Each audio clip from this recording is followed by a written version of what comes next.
So we've seen the E3 footage of Battlefront 2. It looks pretty good. Some would say the game Battlefront, at least the remake, should have been. Now, while I think this is kind of jumping to conclusions a little bit, it does seem like more thought is going into both the back and the front end of Battlefront 2. No more season passes, and gameplay that looks just less dumb than the Battlefront of 2015, which, let's be honest, was a game for the mass market. But still no announcements of Galactic Conquest, which was the reason many of us played the original games. It's because it's probably not coming with the launch of Battlefront 2. We know they didn't comment on it or show it at E3, and if there was a time to announce it, that probably would have been it.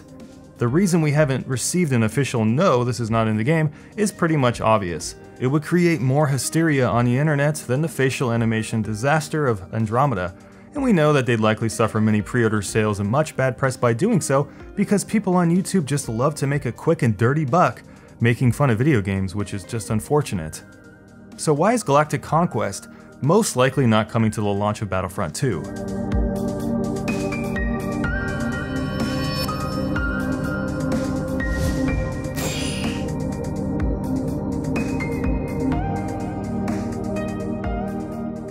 Let me introduce a widely used marketing concept called feature delay.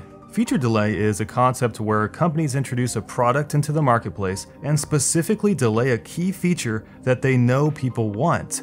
It's a tactic almost used exclusively by the games industry. And you see it all the time. You probably realize it, but the reason behind it might escape you. Think about any DLC you've ever seen that you have the sneaking suspicion was cut out of the main game to be sold at a later date. Or a patch that introduces a feature that probably should have been in the game from the beginning. Delaying a feature has many hidden upsides, and in Battlefront's case, to combat the alarming trends of post-launch price drops for new video games. Believe it, the 2015 Battlefront base game retailed for $60 on November 17th and had an immediate price cut 3 weeks later at GameStop and a 40% price drop after 1 month on EA's own platform, Origin. Name any AAA game and ask yourself if you've seen a quick turnaround time for a price drop. You probably have. It's because games hopefully and usually launch with a full feature suite, as they should, and eventually you have to drop the price to bring in consumers at more reasonable price points. I would argue that EA has decided to feature delay Galactic Conquest in order to avoid distributors and themselves from having to slash prices for Battlefront 2. It's my prediction that they will then release some form of Galactic Conquest 2 to 3 months following launch in a free patch, which is usually the time for a first-time sale of a AAA game. By doing this, they can keep the price at $60, knowing that people will be swayed into purchasing the game with the introduction of GC.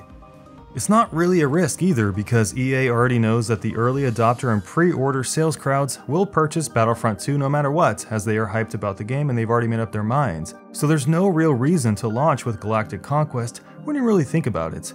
Now, if EA did the opposite and included Galactic Conquest at launch, they'd end up just like every other AAA game, subject to the usual 20 to 40% price reductions we see all the time with new games just a few weeks or months after launch.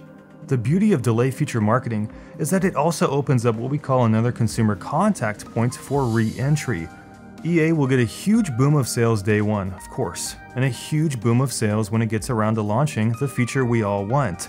So double the exposure, hype, marketing, and entry for consumers to shell out full price for Battlefront 2, which is important.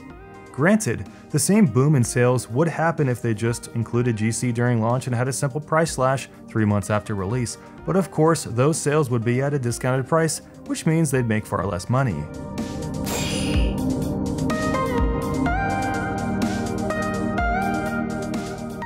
Not every product has the ability to feature delay to maintain full price sales through the usual discounting periods. Only the most sought after products made by the most popular companies have the ability to do so, Battlefront and EA being two of them.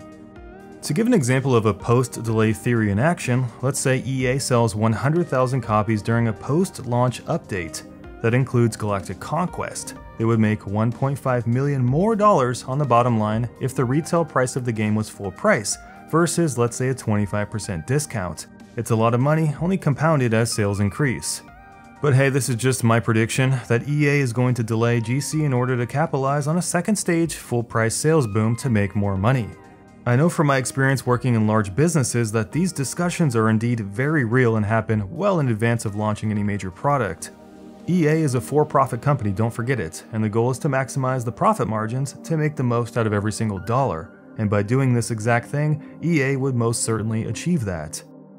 Hope you guys enjoyed the video. Let me know down below what you guys think of my theory crafting. I might be wrong, I might be right, who knows, we're gonna see down the road. Either way, I am hopeful that the game will be great. I'm just not willing to get hyped about it or any AAA game these days. Be excited, just don't be hyped. Thanks for watching, guys. If you enjoyed the video, by all means hit the thumbs up button and subscribe here for more of our future content. You guys have a kick-ass day, and we'll see you in our next video.